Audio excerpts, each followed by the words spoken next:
If you're just joining us, tonight we're speaking to women in historically male-dominated industries.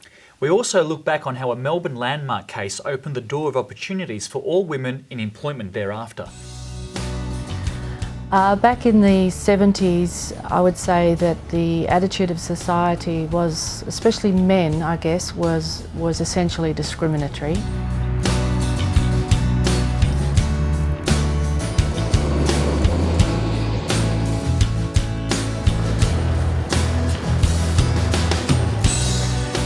In today's climate, it's hard to believe that women had to fight for their right to be equals in the workplace. I had been flying since I was 16 years of age. I was also instructing flying at Moorabbin Airport, and flying was really my passion. That's the way I wanted to go, so that's why I ended up pursuing that side of it. The test case came in 1979 when Deborah Jane Laurie, then known as Deborah Wardley, took a major Australian airline to court for sex discrimination, and won. Sir Reginald Ansett had said that I would never put foot or set foot in one of his aircraft. The Victorian Equal Opportunity Board ruled that Ansett's refusal to employ Wardley as a pilot was illegal.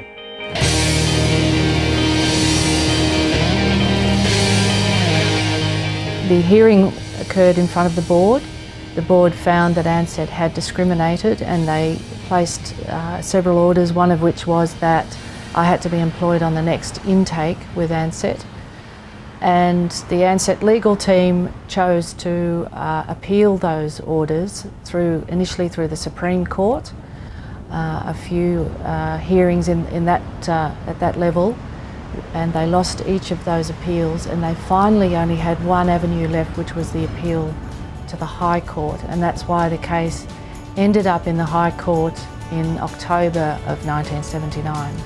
And I think particularly as women have broken through the glass ceiling, younger women like myself have certainly benefited from this. I think as a society these days, especially in the construction industry, we've come a long way.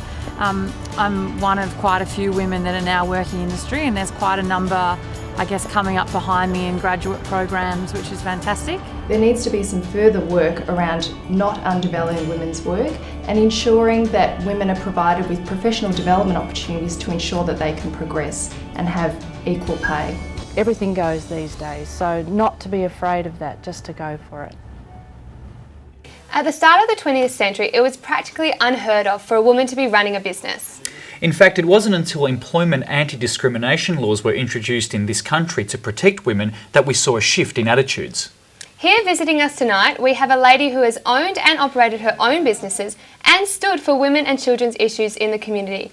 The Deputy Lord Mayor of the City of Melbourne, Susan Riley. Welcome, and thank you to the show. Thank you for having me. No problems. Susan, do you think that society's attitudes pre-1980 towards women in these roles were discriminatory? Oh, most definitely, and I think historically women have lived within those boundaries. But thank goodness times are changing, and we now have, a better way of getting our message across and more support. And that comes across with, for my children, for my grandchildren, and I think they have a much better life than they did in the 1980s. And even with local government, which I'm very much part of, 20% of the women that are councillors, and there are 79 councils throughout Victoria, there's only 20% of them are women. And even in the area of executives, 30%. And only 7% of women are CEOs. Oh, wow. So I think that says it all. We are on the move, but we still have a long way to go. Yeah. So, Susan, do you see there are barriers for advancement for women? Like, what are some of those barriers? Well, I think some of the barriers are the support system. And for women with children to go back into the workforce, the support has to be there. And that can be by affordable childcare, it can be by paid parental leave, or it could be just hours that are flexible for a family. And I think the most important factor of all of that is that they do need a supporting partner to be able to do what they want to do, and that is the choice. And many women do want to stay home and be mothers, and I was one of them. But there comes a time where you think to yourself, I really do want to be back in the workforce. So without that support, that makes it very difficult to do. Absolutely, I think support is one of the key factors there. Having travelled abroad, do you find that attitudes towards women in the workplace are different in other countries? Well, I have travelled a lot overseas, but I probably have never really taken a great deal of notice. But I do know from the little bit of research that I have done, Australia is quite behind on having, you know, the support for women and children, for women to go back into the workplace. And some of the countries that are doing it really well is the United States, United Kingdom, Sweden, and they have got it right.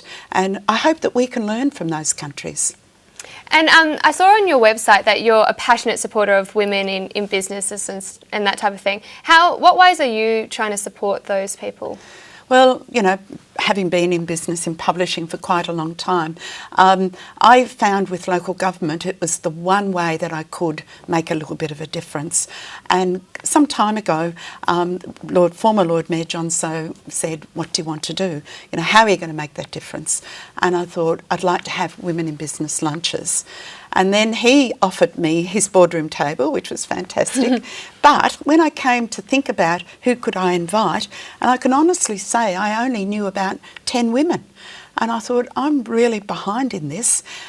But those 10 women did start the first of the Women in Business lunches. And now, last year, we had 550 women.